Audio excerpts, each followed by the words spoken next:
వరంగల్ నగరంలోనూ గంజాయి డ్రగ్స్ అక్రమ రవాణా రోజురోజుకు పెరిగిపోతుంది. యువతను లక్ష్యంగా చేసుకున్న మత్తు ముఠాలు గుట్టుచప్పుడు కాకుండా వారికి చేరవేస్తున్నాయి.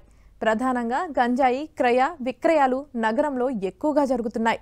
గంజాయి ముఠాలు డబ్బు సొమ్ము చేసుకుంటుంటే యువత మాత్రం జీవితాలను నాశనం చేసుకుంటుంది.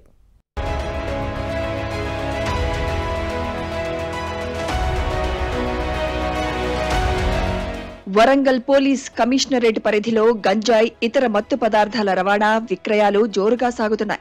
ఆంధ్రప్రదేశ్ ఒడిశా రాష్ట్రాల నుంచి రవాణా అవుతోంది. బైకులు రైళ్లు బస్సులు కార్లలో గుట్టుగా తీసుకొచ్చి కాలేజీల పరిసర ప్రాంతాల్లో విక్రయిస్తున్నారు.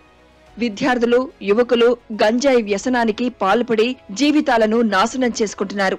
ఈ ఏడాది ఆగస్టు 20 వరకు కమిషనరేట్ పరిధిలో 45 గంజాయి కేసులు నమోదు కాగా 450 కిలోల గంజాయి పట్టుబడింది. దీని విలువ 1.3 కోట్ల రూపాయలకు ఉంటుందని అంచనా. 52 మంది నిందితులు పోలీసులకు పట్టుబడ్డారు.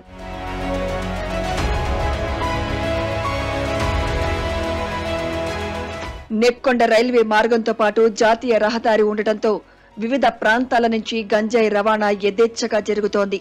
ఈ ఏడాది ఆగస్టు 3న నర్సంపేట పట్టణ శివారు కమలాపురంలో టాస్క్ ఫోర్స్ పోలీసుల సంయుక్త ఆధ్వర్యంలో దాడులు జరిగాయి.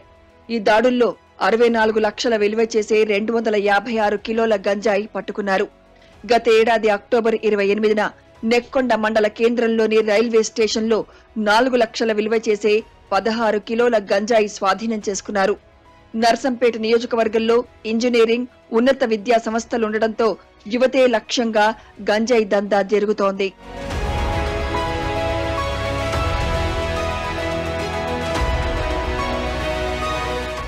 కమిషనరేట్ పరిధిలో గంజాయి దందాను అరికట్టేందుకు ఏఆర్ విభాగానికి చెందిన ఆర్ఐ 3 ఎస్ఐలు మరికొందరు సిబ్బందితో ప్రత్యేక విభాగాన్ని ఏర్పాటు చేశారు. వీరు గంజాయి సరఫరా క్రయ విక్రయాలు జరిగే ప్రదేశాల్లో మఫ్టీలో నిఘా పెడతారు.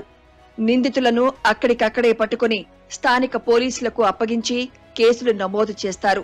ఇక మత్తు పదార్థాలు సేవించిన వారిని గుర్తించేందుకు ఎబాన్ అనే కొత్త పరికరం పోలీసులకు అందుబాటులోకి వచ్చింది. దీని సహాయంతో అనుమానితుల మూత్రాన్ని పరీక్షించి వారు మత్తు పదార్థాలను వాడారో లేదో నిర్ధారిస్తారు. మత్తు పదార్థాల జాడను గుర్తించేందుకు పోలీస్ జాగిలాలకు ప్రత్యేక శిక్షణ ఇచ్చారు. అటు మాదక ద్రవ్యాల వల్ల కలిగే నష్టాలపై విద్యార్థులకు ఎప్పటికప్పుడు అవగాహన కల్పిస్తున్నారు. అయినా గంజాయి మత్తు నగరాన్ని వీడటం లేదు.